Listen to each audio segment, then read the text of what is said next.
tager udgangspunkt i 2. verdenskrig, hvor man kan få lov til at jagte der fyrer, nemlig selveste Hitler. Bense, vores faste spillermelder, godmorgen og velkommen til. Michael og Philip, I har fået lov til at teste det her spil, og jeg ved, I har masser af kommentarer til, hvordan den her oplevelse den har været. Bense, først og fremmest, hvad går det her spil egentlig ud på? Jamen, du spiller en amerikansk elitesoldat, der bliver sendt på mission, og du skal bekæmpe nogle nazier, og det, altså der er flere sådan scenarier i det. Der er det, at du skal bekæmpe dig igennem nogen, som er sådan lidt mindre vigtige, ja. Og så skal du få nå frem til dit enlige mål, og det er det, der er det sjoveste, det er, at du sidder og skal nå dit enlige mål, og så sidder du som regel, og så skal du snakke vedkommende. Og allerede der kan man fornemme kikkertsigtet og så videre. Og man kan mærke åndedrættet og hjertebanken, og det er noget med præcision. Og det er sjovt. Og drengene står og nikker med her. I har været begejstret for det. Ved. Først synes jeg lige, at til dem, der ikke har prøvet at spille spillet nu, lige skal få en smagsprøve på det her.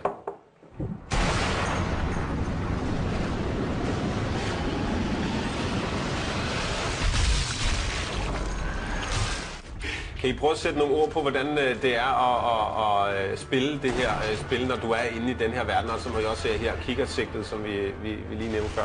Altså det fede er, at der kuglen falder, jo længere du er.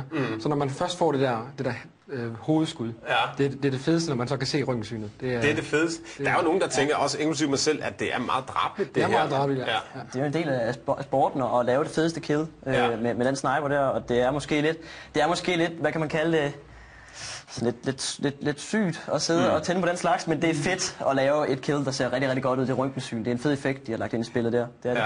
Men det er også det ser meget, meget makabert ud, og der er det jo sådan set også. Men dybest set, så kunne det her lige så godt være en bold, man skulle placere i krogen på målet.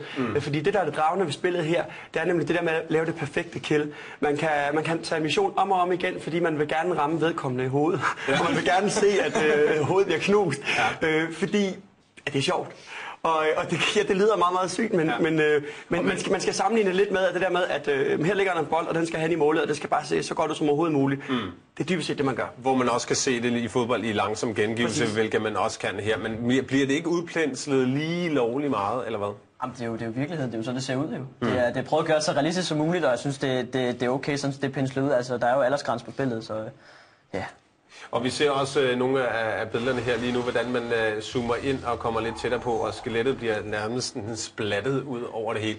Dengang I fik lov til at se det her spil første gang, Michael Philip, så ved jeg, at I optog jer selv, mens I spillede det her spil, og lagde en video ud på YouTube, hvor I ligesom forklarer, hvordan spillet fungerer, og hvordan det ser ud. Hvorfor egentlig lave sådan en film, Michael? Jamen, vi laver normale YouTube-videoer, og så har han snakket om at lave den her video i 4 videoer forinden, og så vil jeg tænke, at så tager jeg lige over eller mindre om og laver en video inden.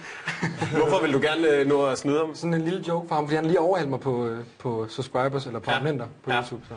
Men hvad får man ud af, Philip, at lave sådan en her video? Jeg ved ikke, jeg synes, det er sjovt at vise folk, at man godt kan, hvad man kan i det spil, og det er sjovt at lave commentaries indover, så man ligesom kan forklare, hvad det fede ved det er, og hvad man selv synes, det fede ved at snakke en helvedes masse sort. Det kan folk godt lide at se på. Er det kun i egen interesse, eller er der også en gevinst i at lave de her film her? Altså, vi er blevet partner ved et firma, som hedder TGN, som får penge fra YouTube, eller fra Google af, som får penge fra firmaer, for at lave reklamer i vores videoer. Vi tillader så at lave reklamer i vores videoer, og så får vi så $1,5 per 1000 views. Nå, okay, jeg skulle til at spørge, om det var millioner af dollars, der nu så var på vej jeres vej. Mister man på noget tidspunkt pusen, Bense, i det her spil her? Jeg synes måske, at det der med, at det går hen i en slow, at det bliver lidt ensformigt, men man skal også passe på, fordi det er også det, der er det sjoveste. Men sammenlignet med andre sådan skydespil, som folk kender, som for eksempel Call of Duty og Battlefield, som er sådan det helt store spil i den her genre her, så kan det noget andet. Det her, det kan altså der er det at lave det perfekte kill, der er det dragende. Sådan selve banerne er lidt mere skrabet end det, man måske kender fra Call of Duty og Battlefield. Der sker ikke helt så meget i omgivelser og sådan nogle ting. Det handler meget mere om den konkrete opgave, at nu skal du gøre det af med ham der, og blandt andet der fyre, hvis man får den ekstra mission. Og i går, der sad vi altså, det tog os en gang at gennemføre det der 20 minutter eller sådan noget, med den mission med ham, ikke? Jeg tror, vi går 6 timer i træk, fordi vi ville... 6 timer? Kan man det på den ene mission? Jamen, fordi så gør vi det igen og igen, fordi vi ville ramme ham på den bedst tænkelige måde. Og så er det sådan noget med at regne ud, så okay, hvis vi skyder ham i knæet, så stopper han op, så vender han front mod os, og så kan vi få det rigtige skud sat ind. Og ja, det er sjovt.